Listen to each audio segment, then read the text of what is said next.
विद्यार्थियों कैसे हैं आप लोग। आज के वीडियो में हम क्लास 12 तर्कशास्त्र का 2026 का पेपर सॉल्व करेंगे। तो देखिए आज के वीडियो में हम पूरे क्वेश्चन आंसर को सॉल्व करेंगे। तो आज के वीडियो आपके लिए मोस्ट इंपॉर्टेंट है। अगर आप वीडियो पर नए हैं तो वीडियो को लाइक कर दीजिए, चैनल पर नए सब्सक्राइब कर दीजिए, बेल आइकन को प्रेस कर दीजिए, क्योंकि बोर्ड एग्जाम के हर सब्जेक्ट का हर इंपॉर्टेंट टॉपिक का वीडियो आपको इस चैनल पर डेली मिलता रहेगा। आज के वीडियो में हम हर क्वेश्चन को सॉल्व करेंगे जो पेपर में हमारे आते हैं। समय हमारा होता है 3 घंटे 15 मिनट का और पूर्णांक होता है 100 नंबर का। अगर आप तर्कशास्त्र में अच्छे नंबर लाना चाहते हैं तो हमारे चैनल को सब्सक्राइब कर लीजिए। मैं आपको 4 पेपर सॉल्व कराऊंगा, उसी चारों में से आपके क्वेश्चन आएंगे। तो वीडियो को लाइक करिए, चैनल को सब्सक्राइब करिए, जिससे आपका कोई वीडियो मिस ना हो, जिससे आपकी बोर्ड एग्जाम की तैयारी में कोई दिक्कत ना हो। तो देखिए तर्कशास्त्र में हमें 10 क्वेश्चन पूछता है, अथवा करके हमें 20 क्वेश्चन पूछता है।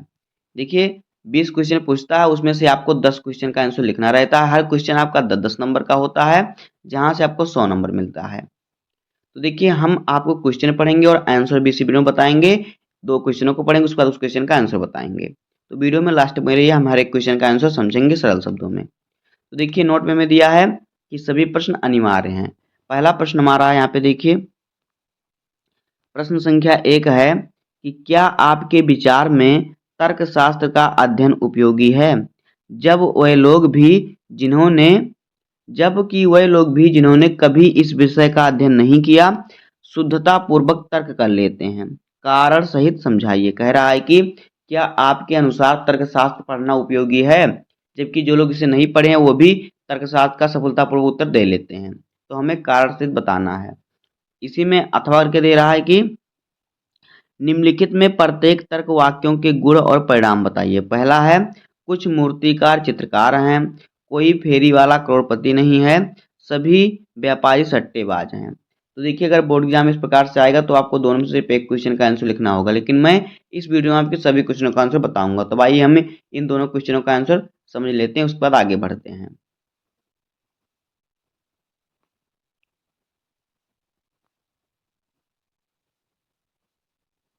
तो यहाँ पे देखिए पहला क्वेश्चन क्या है, क्या तर्कशास्त्र का अध्ययन उपयोगी है, कारण सहित समझाइए। तो देखिए आपको इसमें लिखना है हाँ, तर्कशास्त्र का अध्ययन अत्यंत उपयोगी है। यद्यपि सामान्य लोग बिना औपचारिक अध्ययन के भी तर्क कर लेते हैं, फिर भी तर्कशास्त्र का ज्ञान निम्न कारणों के से क्या है आवश्यक है। देखिए हमें कारण भी बताना है। तो पहला है सही और गलत तर्क में भेद करना हमें तर्कशास्त्र सिखाता है। विचारों में स्पष्टता और क्रमबद्धता लाता है। भ्रम, कुतर्क और पूर्वाग्रहों से बचाता है। सत्य की खोज में सहायक होता है। वाद विवाद और निर्णय क्षमता को मजबूत बनाता है। अतः तर्कशास्त्र हमारे चिंतन को वैज्ञानिक, व्यवस्थित और प्रमाणिक बनाता है, इसलिए इसका अध्ययन उपयोगी। इतना अगर आप लिख देंगे तो आपको 10 नंबर मिल जाएगा। उसके बाद देखिए हमें इसी में अथवा करके क्वेश्चन क्या दिया था, देखिए अथवा करके दिया था प्रत्येक तर्क वाक्य का गुण और परिमाण बताइए। पहला है कुछ मूर्तिकार चित्रकार हैं, तो इसमें देखिए जो इसमें गुण है सकारात्मक गुण है, भावात्मक, और परिमाण इसका है विशेष आंशिक। दूसरा है कोई फेरी वाला करोड़पति नहीं है, इसमें जो गुण है नकारात्मक है और परिणाम है सार्वत्रिक। तीसरा है सभी व्यापारी सट्टेबाज हैं, तो देखिए इसमें गुण है सकारात्मक यानी कि भावात्मक, और इसका परिमाण जो है सार्वत्रिक है, यानी सभी व्यापारी कह रहा है सट्टेबाज हैं। तो इस प्रकार से देखिए आपको इस क्वेश्चनों का आंसर सॉल्व करना होगा। उसके बाद देखिए हम देखते हैं हमारा दूसरा क्वेश्चन क्या है। तो यहाँ पे देखिए दूसरा क्वेश्चन हमारा है कि परंपरागत विरोध वर्ग का उदाहरण सहित व्याख्या करें। अथवा यदि सभी समाजवादी शांतिप्रिय हैं, सत्य हैं, तो अधोलिखित तर्कवाक्यों के सत्यता या असत्यता के बारे में क्या अनुमान लगाया जा सकता है। पहला है कुछ अशांति प्रिय असमाजवादी नहीं हैं, कोई समाजवादी अशांत प्रिय नहीं है, सभी समाजवादी अशांत प्रिय हैं। तो यहाँ पर भी आपको दोनों से एक क्वेश्चन का आंसर सॉल्व करना होगा बोर्ड एग्जाम में, लेकिन इस वीडियो में मैं आपको दोनों क्वेश्चनों का आंसर बता देता हूँ। तो देखिए दूसरे क्वेश्चन का आंसर हमारा क्या है।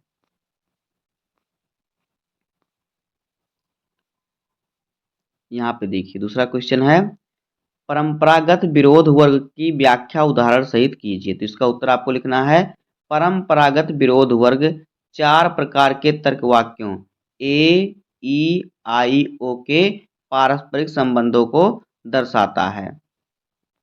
नंबर 1 देखिए क्या है ए जो है ये सार्वत्रिक सकारात्मक सभी एस पी हैं। दूसरा ई है सार्वत्रिक नकारात्मक कोई एस पी नहीं है। फिर उसके बाद आई है विशेष नकारात्मक तीसरा है कुछ एस पी हैं। फिर चौथा है ओ विशेष नकारात्मक यानी कि कुछ एस बी नहीं है। तो इन चारों के देखिए इन चारों इनमें 4 प्रकार के क्या है संबंध होते हैं। जैसे कि नंबर 1 है इसमें देखिए विरोध यानी कि ए और ई दोनों एक साथ सत्य नहीं हो सकते। दूसरा उपविरोध आई और ओ दोनों एक साथ असत्य नहीं हो सकते।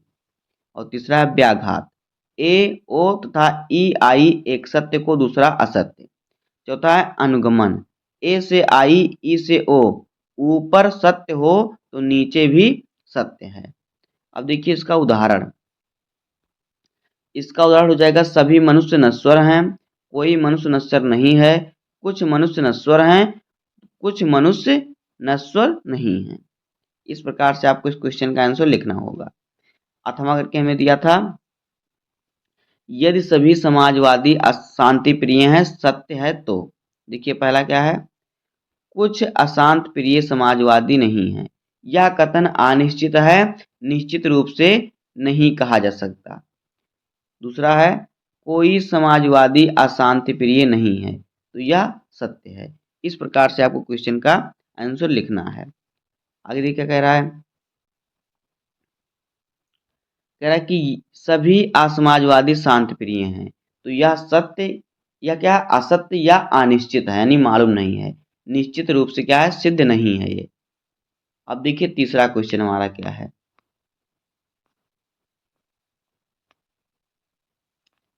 तो यहाँ पे देखिए तीसरा क्वेश्चन हमारा है निरपेक्ष न्याय वाक्य क्या है इसमें कितने पद होते हैं उसकी अवस्था एवं आकृति को उदाहरण सहित स्पष्ट कीजिए। अथवा करके हमें देखिए क्वेश्चन में क्या दिया है कह रहा है कि निम्नलिखित में से प्रत्येक न्याय वाक्य को मानक आकार में लिखें तथा इसकी अवस्था एवं आकृति का उल्लेख करें। कुछ सदाबहार पदार्थ पूजा के पदार्थ हैं क्योंकि सभी देवदार वृक्ष सदाबहार और कुछ पूजा के पदार्थ देवदार वृक्ष हैं। दूसरा है सभी प्रोटीन ऑर्गेनिक मिश्रण होते हैं अतः सभी प्रोटीन क्योंकि सभी प्रोटीन ऑर्गेनिक मिश्रण होते हैं। तीसरा है कोई भी रिपब्लिकन डेमोक्रेट नहीं है अतः कुछ डेमोक्रेट धनाढ़ स्टॉक ब्रोकर हैं क्योंकि कुछ धनाढ़ ब्रोकर रिपब्लिकन हैं। तो यहाँ पर देखिए इसी प्रकार से बोर्ड एग्जाम पूछेगा तो आपको दोनों से एक क्वेश्चन का आंसर लिखना होगा लेकिन मैं आपको दोनों बताऊंगा। तो देखिए यहाँ पर देखिए तीसरा क्वेश्चन हमारा क्या है इसका आंसर समझते हैं अब हम।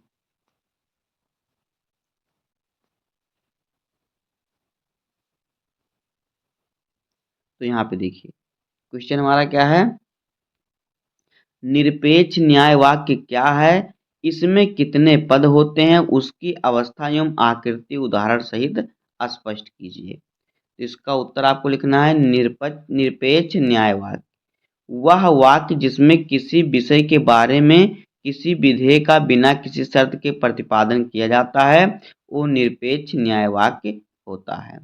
अब देखिए इनमें पदों की संख्या कितनी होती है इनमें पदों की संख्या निरपेक्ष न्याय वाक्य में 3 पद होते हैं। नंबर 1 है लघु पद यानी कि निष्कर्ष का विषय महापद निष्कर्ष का विधेय और मध्य पद जो दोनों पूर्व कथनों में आता है पर निष्कर्ष में नहीं आता। अथवा करके हमें दिया है देखिए क्वेश्चन इसमें अवस्था दिया है कि अवस्था से तात्पर्य पूर्व कथनों निष्कर्ष के प्रकार से ए ई आई ओ से है। जैसे कि देखिए यहाँ पे ए ई ए और ए आई आदि। इसका उदाहरण देखिए किस प्रकार से हो जाएगा यहाँ पे देखिए सभी मनुष्य नश्वर हैं सभी यूनानी मनुष्य हैं सभी अतः सभी यूनानी क्या है नश्वर हैं। इसकी अवस्था क्या हो जाएगी ए है। आकृति इसकी देखिए किस प्रकार से हो जाएगा आकृति से तात्पर्य है मध्य पद के स्थान से। आकृति 4 प्रकार की होती है देखिए नंबर 1 है प्रथम आकृति यानी एमपी एसपी और सॉरी MP, SM और SP। देखिए द्वितीय आकृति क्या है यहाँ पे, देखिए द्वितीय आकृति है PM, SM और तृतीय आकृति देखिए क्या है MP, MS और चतुर्थ आकृति जो है वो है PM, MS। ऊपर दिया गया उदाहरण जो है प्रथम आकृति का है।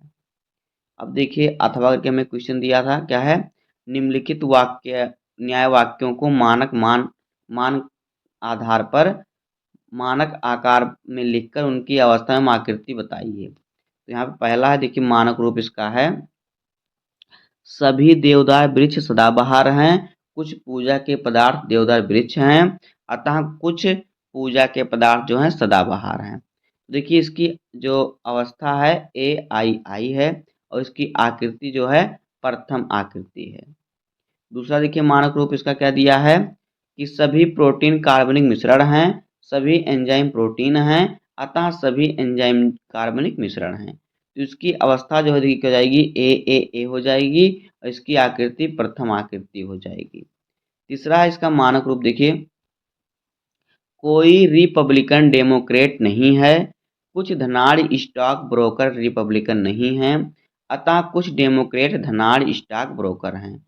इसमें देखिए इसकी अवस्था हो जाएगी EIO और इसकी आकृति है द्वितीय आकृति हो जाएगी। तो इस प्रकार से हमारा हो जाएगा तीसरा क्वेश्चन सॉल्व। उसके बाद देखिए हमारा आगे क्या है अगला क्वेश्चन।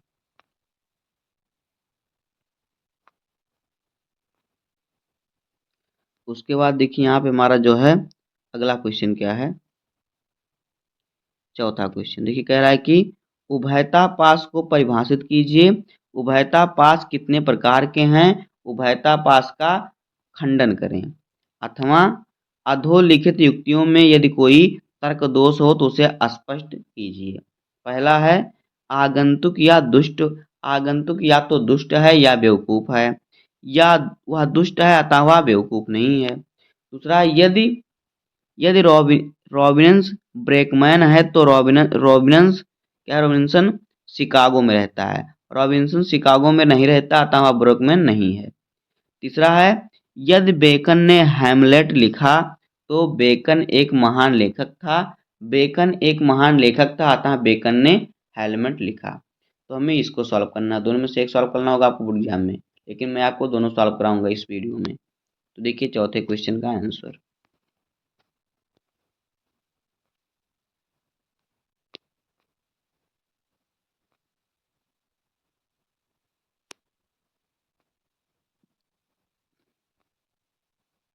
तो यहाँ पे देखिए चौथा क्वेश्चन हमारा है उभय क्या देखिए उभयता पास को परिभाषित करें, इसके प्रकार बताए तथा खंडन कीजिए। तो देखिए उभयता पास क्या होता है, उभयता पास वह युक्ति है जिसमें दो विकल्प प्रस्तुत किए जाते हैं और दोनों की स्थिति में एक ही निष्कर्ष निकलता है। इसके प्रकार देखिए क्या उभयता पास के, नंबर एक है सरल उभयता पास, दूसरा है संयुक्त उभयता पास, तीसरा है रचनात्मक उभयता पास और चौथा है विनाशात्मक उभयता पास। अब देखिए इसके खंडन के उपाय। पहला है सींग पकड़ना, किसी एक विकल्प को असत्य सिद्ध करना। दूसरा है सींगों के बीच से निकलना, दोनों विकल्पों को अस्वीकार करना। तीसरा है प्रत्युत्तर उभयता पास, यानी विपरीत निष्कर्ष प्रस्तुत करना। अब देखिए अथवा करके हमें दिया है कि यदि तर्क दोष हो तो स्पष्ट कीजिए। तो देखिए पहला है आगंतुक या तो दुष्ट है या बेवकूफ, वह दुष्ट है अतः वह बेवकूफ नहीं है। तो देखिए यह विकल्प जो है दोष है, क्या है दोष है।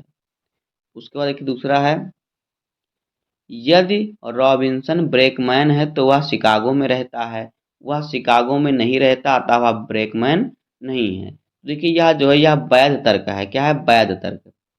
तीसरा है कि यदि बेकन ने हैमलेट लिखा तो वह महान लेखक था, बेकन महान लेखक था अतः बेकन ने हैमलेट लिखा। तो देखिए यह परिणाम की पुष्टि का दोष है, क्या है परिणाम की पुष्टि का यह है दोष है। तो इतना आपको लिख देना है क्वेश्चन का, इसी प्रकार से आपको सॉल्व करना, आपको तब पूरे नंबर मिलेंगे।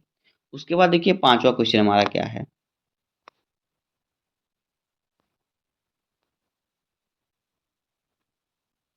तो यहाँ पे देखिए पांचवा क्वेश्चन जो हमारा है क्या है, कह रहा है कि किस अवस्था या अवस्थाओं में यदि कोई हो तो क्या प्रथम आकृति का मानक आकार निरपेक्ष न्यायवाक्य जिसका निष्कर्ष विशिष्ट हो वैध होगा। छह नियमों को लगाकर उत्तर दें। कितने नियम? छह नियम को लगाकर उत्तर देना है। फिर अथवा करके पूछ रहा है, इसी में देखिए कह रहा है कि अधोलिखित युक्तियों में यदि कोई तर्क दोष हो तो उसे स्पष्ट कीजिए। पहला है कुछ तोत कीट नहीं है सभी तोते, कुछ तोते कीट नहीं है सभी तोते क्या है पालतू पक्षी हैं, अतः कोई पालतू पक्षी कीट नहीं है। दूसरा है कुछ हीरे मूल्यवान पत्थर हैं कुछ कार्बन यौगिक हीरे नहीं हैं, अतः कुछ कार्बन यौगिक मूल्यवान पत्थर नहीं है। तीसरा है सभी रूसी क्रांतिकारी थे सभी सभी अराजकतावादी क्रांतिकारी थे, अतः सभी अराजकतावादी रूसी थे। तो इसके बाद देखिए आगे, यहाँ पे देखिए ये हमारा क्वेश्चन हो गया। अब देखिए हम इसका क्या सोल्यूशन करते हैं, इसका आंसर लिखते हैं। तो यहाँ पे देखिए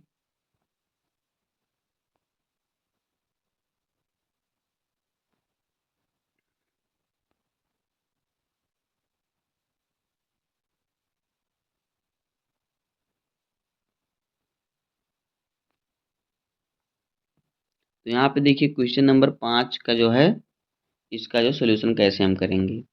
हमारा क्वेश्चन पूछा था कि किस अवस्था या अवस्थाओं में यदि कोई हो तो प्रथम आकृति यानी कि फर्स्ट फिगर के मानक आकार के निरपेक्ष न्याय वाक्य का निष्कर्ष विशेष होने पर वह वैध होगा। छह नियमों को लगाकर उत्तर दीजिए।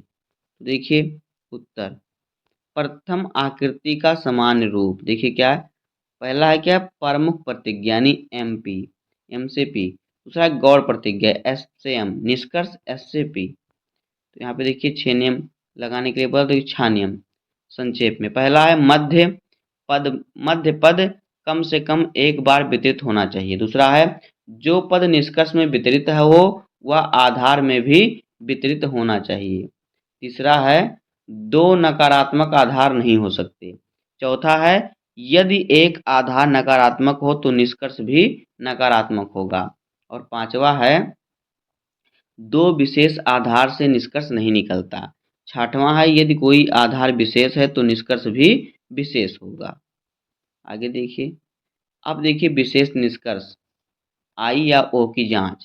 पहला देखिए आल यानी कि डेयरी, इसमें क्या है सभी एमपी हैं। इसमें देखिए क्या है कुछ एसएम हैं अतः कुछ एसपी हैं, या सभी नियमों का पालन करता है अतः क्या है आल क्या है वैध है। दूसरा देखिए क्या ई आई ओ यानी कि फेरियो, तो देखिए कोई एमपी नहीं है कुछ एसएम है अतः कुछ क्या है एसपी नहीं है। यह जो है सभी नियमों का पालन करता आता है क्या है ई आई ओ क्या है वैध है। अब देखिए निष्कर्ष में आपको लिखना है प्रथम आकृति में विशेष निष्कर्ष केवल निम्न भावों में ही वैध हैं क्या है डेयरी और फेरियो। अब आगे देखिए अथवा के हमें दिया है क्वेश्चन, देखिए क्या क्वेश्चन दिया हुआ है कि अधोलिखित युक्तियों में यदि कोई तर्क दोष हो तो उसे स्पष्ट कीजिए। तो देखिए हमें क्या दिया है, पहला दिया हुआ है कि कुछ तोते कीट नहीं है सभी तोते पालतू पक्षी हैं अतः कोई पालतू पक्षी जो है कीट नहीं है। तो इसका उत्तर आपको लिखना है देखिए कि यहाँ निष्कर्ष में पालतू पक्षी सार्वत्रिक रूप में प्रयुक्त है जबकि आधार में वह वितरित नहीं है, अतः यह लघु पद का अवैध वितरण का तर्क दोष है, युक्ति क्या है अवैध है। दूसरा प्रश्न इसमें है कि कुछ हीरे मूल्यवान पत्थर हैं कुछ कार्बनिक यौगिक हीरे नहीं हैं, अतः कुछ कार्बनिक यौगिक मूल्यवान पत्थर नहीं हैं। इसमें हमें इसका उत्तर लिखना है यहाँ मध्य पद हीरे दोनों आधार वाक्यों में अवितरित हैं अतः यह अव्याप्त मध्य का दोष है, युक्ति अवैध है। प्रश्न तीसरा है सभी रूसी क्रांतिकारी थे सभी अराजकतावादी क्रांतिकारी थे अतः सभी अराजकतावादी रूसी थे। तो इसका उत्तर आपको कैसे लिखना है, यहाँ मध्य पद क्रांतिकारी दोनों आधार वाक्यों में अवितरित है अतः यह भी अव्याप्त मध्य का दोष है, युक्ति क्या है, युक्ति यहाँ भी अवैध है। अब देखिए समापन निष्कर्ष, प्रथम आकृति में विशेष निष्कर्ष आल और ई ओ में वैध हैं तो यहाँ पे पहला है, देखिए क्या हो जाएगा, लघु पद का अवैध वितरण, दूसरा है अव्याप्त मध्य। उसके बाद देखिए हमारा छठा क्वेश्चन क्या है।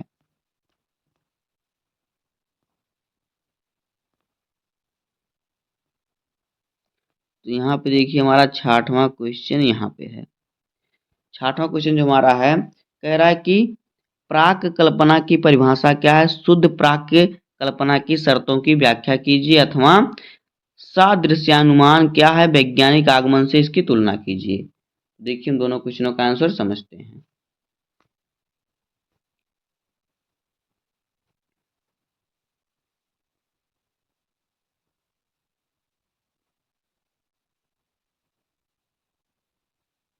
देखिए क्वेश्चन पढ़ लेते हैं एक बार और, कि प्राक कल्पना की परिभाषा क्या है, शुद्ध या वैध प्राक कल्पना की शर्तों की व्याख्या कीजिए। तो इसका उत्तर आपको लिखना है। देखिए आपका हेडिंग है हमारा, प्राक कल्पना की परिभाषा।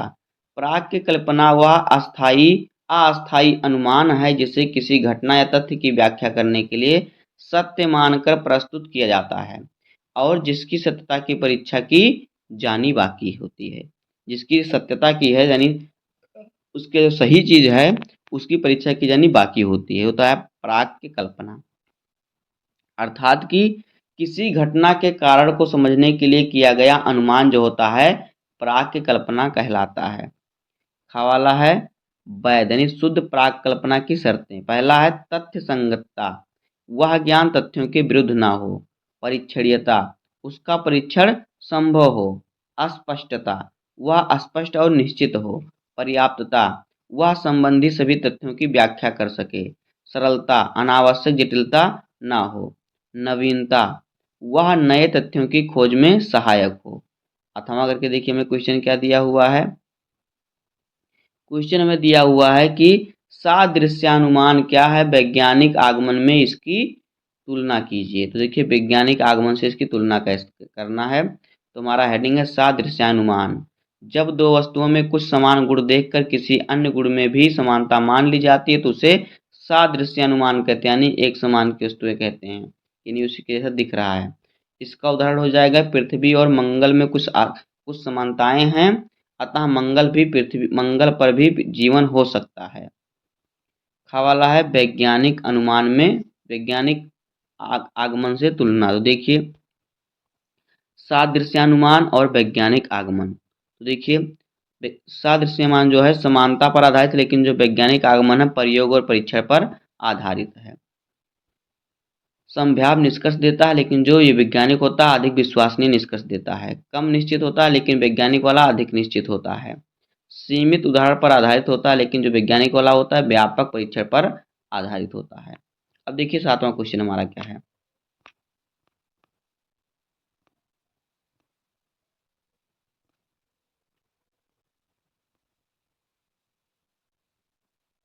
तो यहाँ पे देखिए क्वेश्चन नंबर 7 जो है, कह रहा है दोषपूर्ण व्याख्या से आप क्या समझते हैं, इसके विभिन्न रूपों की व्याख्या कीजिए।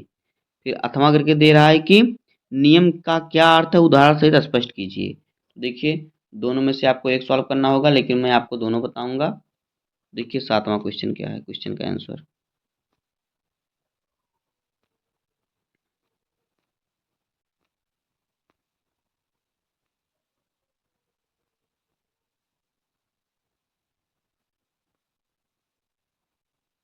देखिए सातवां प्रश्न है, दोषपूर्ण व्याख्या से आप क्या समझते हैं, इसके विभिन्न रूपों की व्याख्या कीजिए। तो इसका उत्तर आपको लिखना है। देखिए हेडिंग हमारा है दोषपूर्ण व्याख्या।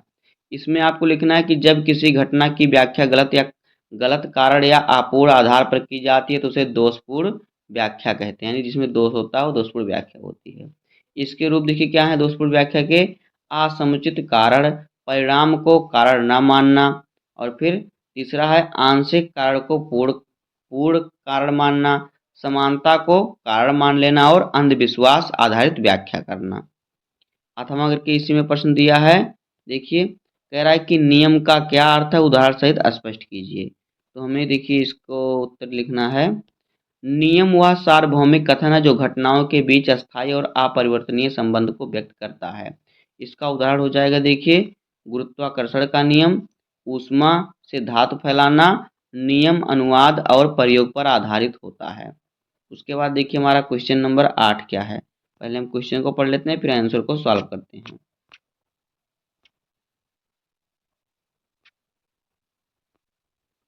तो यहाँ पे देखिए हमारा क्वेश्चन 8वां है। यहाँ पे देखिए वर्गीकरण किसे कहते हैं, इसके नियम क्या हैं, अथवा वैज्ञानिक वर्गीकरण का क्या अर्थ है, इसकी सीमाओं की व्याख्या कीजिए।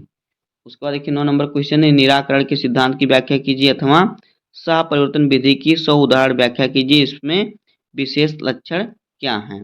और 10 नंबर क्वेश्चन है कि अधोलिखित पर टिप्पणी लिखिए, उपलक्षण दोष, मिथ्या कारण दोष। और फिर देखिए अथवा करके दिया हुआ है 10वें में कि अधोलिखित अथवा युक्तियों का परीक्षण कीजिए, यदि उनमें कोई दोष हो तो। नंबर 1 अपराधियों और खतरनाक पागलों को कहीं बंद रखना आवश्यक है, अतः लोगों की स्वतंत्रता छीन लेनी चाहिए। दूसरा है सीनेटर को बदनामी की हवा तक भी नहीं लग सकती, अतः वह इतना ईमानदार है कि उसे भ्रष्ट नहीं किया जा सकता। तीसरा है सफल व्यक्तियों की पत्नियां खर्चीली कपड़े पहनती हैं, अतः अपने पति को सफल बनाने का सर्वोत्तम तरीका स्त्री के लिए यह है कि वह खर्चीले कपड़े खरीदे। तो यहाँ पे देखिए हमें 6 क्वेश्चन हो गए। देखिए हम क्वेश्चन नंबर 8वें से बचा है, तो 8वें से लेकर 10 तक क्वेश्चन को सॉल्व कर लेते हैं। देखिए 8वां क्वेश्चन हमारा कहाँ पे है, ये देखिए आ गया 8वां क्वेश्चन।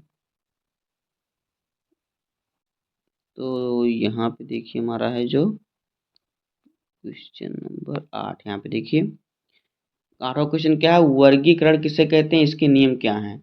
दोस्तों चैनल को सब्सक्राइब कर दीजिए, बहुत ही मेहनत कर रहा हूँ आपके लिए। आज भी रात को बज रहे हैं 2। तो देखिए वर्गीकरण किसे कहते हैं, इसके नियम क्या है। देखिए हमारा हेडिंग है वर्गीकरण। तो देखिए समान गुणों के आधार पर वस्तुओं को समूहों में बांटना वर्गीकरण कहलाता है। यानी समान गुण जैसे मान लीजिए आपकी उम्र 6 वर्ष है, तो 6 वर्ष के बच्चों में आपको अलग रख दिया जाए, 7 साल के बच्चों को अलग दे दें, यानी समान समूह में वर्ग अलग अलग करना वर्गीकरण कहलाता है। इसका नियम देखिए क्या है, एक ही आधार पर वर्गीकरण हो, वर्ग पूर्ण हो और वर्ग परस्पर जो है विरोधी हो, क्रमबद्धता हो, कृत्रिम न होकर प्राकृतिक हो। अथवा करके दिया हुआ है, देखिए क्या हमें क्वेश्चन कह रहा है कि वैज्ञानिक वर्गीकरण का क्या अर्थ है, इसकी सीमाएं बताइए। तो इसका उत्तर ही क्या हो जाएगा, वैज्ञानिक वर्गीकरण हमारा हेडिंग है। देखिए वैज्ञानिक वर्गीकरण क्या होता है, जो वर्गीकरण प्राकृतिक गुणों और कारण कार्य संबंध पर आधारित होता है वह वैज्ञानिक वर्गीकरण कहलाता है। क्या, जो वर्गीकरण प्राकृतिक गुणों और कारण कार्य संबंध पर आधारित होता है वह क्या होता है, वैज्ञानिक वर्गीकरण होता है। इसकी सीमाएं देखिए क्या है, पूर्ण ज्ञान का अभाव, परिवर्तनशील प्रकृति, कभी कभी जटिलता और सीमित प्रयोगात्मक साधन। अब देखिए 9 नंबर प्रश्न हमारा है, निराकरण के सिद्धांत की व्याख्या कीजिए। देखिए हेडिंग यहाँ पे देखिए निराकरण का सिद्धांत क्या होता है। निराकरण के सिद्धांत जॉन स्टुअर्ट मिल द्वारा प्रतिपादित आगमन की विधियाँ। इसकी देखिए मुख्य विधियाँ क्या हैं, देखिए नंबर 1 है साम्य विधि, दूसरा है भिन्नता विधि और तीसरा है साम्य भिन्नता संयुक्त विधि, अवशेष विधि और फिर क्या है सह परिवर्तन विधि। इसका उद्देश्य कारण की खोज करना है। अथवा करके देखिए मैं क्वेश्चन दिया हुआ है, पढ़ लेते हैं पहले क्वेश्चन को। सह परिवर्तन विधि की 100 उदाहरण व्याख्या कीजिए, इसके विशेष लक्षण क्या हैं। तो इसका उत्तर ही क्या हो जाएगा, सह परिवर्तन विधि। देखिए क्या है, जब दो घटनाएं एक साथ घटती या बढ़ती हैं या घटती या कम होती हैं तो उसे कारण संबंध माना जाता है। उदाहरण देखिए, धूम्रपान बढ़े तो फेफड़े के रोग बढ़ते हैं।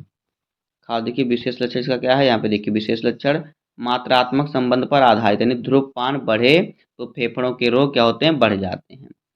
खास देखिए क्या है विशेष लक्षण, नंबर 1 है मंत्रात्मक संबंध पर आधारित, दूसरा है प्रयोग संबंध ना हो तो उपयोगी, तीसरा है सांख्यिकी विश्लेषण पर आधारित, चौथा है कारण की दिशा करना क्या है, कठिन। इसके विशेष लक्षण यहाँ पे देखिए हमने इसको पढ़ लिया। अब देखिए क्वेश्चन नंबर 10वें का हमारा आंसर क्या है। हमारा टिप्पणी लिखने के लिए था, पहला उपलक्षण दोष। देखिए इसमें आपको टिप्पणी कैसे लिखना है, यहाँ पे देखिए उपलक्षण दोष क्या होता है, जब किसी समान नियम को विशेष परिस्थितियों में बिना अपवाद देखे लागू कर दिया जाता है तो यह उपलक्षण दोष कहलाता है। इसका उदाहरण देखिए उपलक्षण दोष का, यहाँ पे देखिए सामान्यतः सत्य बोलना चाहिए, यदि कोई हत्यारा किसी व्यक्ति को ठिकाना पूछे और हम सत्य बता दें तो यह क्या है, उपलक्षण दोष है। इसकी विशेषता देखिए, सामान्य नियम का अंधाधुंध प्रयोग, अपवाद की उपेक्षा, परिस्थितियों की अनदेखी। अब देखिए दूसरा हमारा जो है टिप्पणी लिखने के लिए मिथ्या कारण दोष। देखिए इसमें आपको क्या लिखना है, यहाँ पे देखिए मिथ्या कारण दोष क्या होता है। जब किसी घटना को बिना पर्याप्त प्रमाण के किसी अन्य घटना का कारण मान लिया जाता है तो उसे मिथ्या कारण दोष कहते हैं। इसका उदाहरण देखिए क्या हो जाएगा। किसी ने ताबीज पहना और परीक्षा में पास हो गया, यह मान लेना कि ताबीज के कारण ही पास हुआ क्या है, मिथ्याकरण दोष है। इसकी विशेषता देखिए, केवल संयोग को कारण मान लेता है, क्रम यानी कि पहले बाद को कारण समझ लेता है, वैज्ञानिक परीक्षा का क्या है, अभाव है। अब देखिए अथवा के हमें क्वेश्चन दिया है कि तर्कों का परीक्षण और दोष बताइए। तो यहाँ पे मैं पहला तर्क दिया है कि अपराधियों और खतरनाक पागलों को कहीं बंद रखना आवश्यक है, तथा लोगों की स्वतंत्रता छीन लेनी चाहिए। इसमें जो दोष है उपलक्षण दोष है। यहाँ विशेष वर्ग जो है अपराधी और पागल है, पर लागू नियम को सभी लोगों पर लागू कर दिया गया है। यानी जो पागलों पर नियम लागू, पागलों को बंद कर देना चाहिए तो पागलों की स्वतंत्रता छीन ली गई, तो सही लोगों की थोड़ी, सभी लोगों की तो स्वतंत्रता छीनी जाएगी। तो इसलिए यहाँ पे जो है देखिए दोष उपलक्षण दोष है, और यहाँ पे देखिए जो है यह विशेष वर्ग पर क्या होगा, लागू होगा। दूसरा है सीनेटर को बदनामी की हवा तक नहीं लग सकती, अतः वह इतना ईमानदार है कि उसे भ्रष्ट नहीं किया जा सकता। यहाँ पे दोष जो है मिथ्या कारण दोष है। यह मान लिया गया कि बदनामी ना लगना ही उसकी ईमानदारी का कारण है, जबकि प्रमाण नहीं है, वह बदनाम भी वह हो सकता है। तीसरा है सफल व्यक्तियों की पत्नियां महंगे कपड़े पहनती है, अतः पति को सफल बनाने का सर्वोच्च तरीका स्त्री महंगे कपड़े खरीदे। इसमें दोष जो है मिथ्याकरण दोष है। यहाँ संयोग को कारण मान लिया गया है, महंगे कपड़े पहनना सफलता का कारण जो है वो नहीं है। तीसरा देखिए क्या है, सफल व्यक्तियों की पत्नियां महंगे कपड़े पहनती हैं, पति को सफल बनाने का सर्वोच्च तरीका है कि स्त्री महंगे कपड़े खरीदे। इसको हमने पढ़ा, लेकिन फिर पढ़ लेते हैं। इसमें दोष है मिथ्या कारण दोष। यहाँ संयोग को कारण मान लिया गया, महंगे कपड़े पहनने से सफलता नहीं मिलती, यानी सफलता का कारण नहीं है। तो दोस्तों इस प्रकार से तर्कशास्त्र का पेपर होगा, इसी प्रकार से आपको लिखना है, तब तो आपको पूरे नंबर मिलेंगे। बस आज की वीडियो में इतना ही, मिलते हैं किसी नेक्स्ट वीडियो में, तब तक के लिए धन्यवाद, जय हिंद।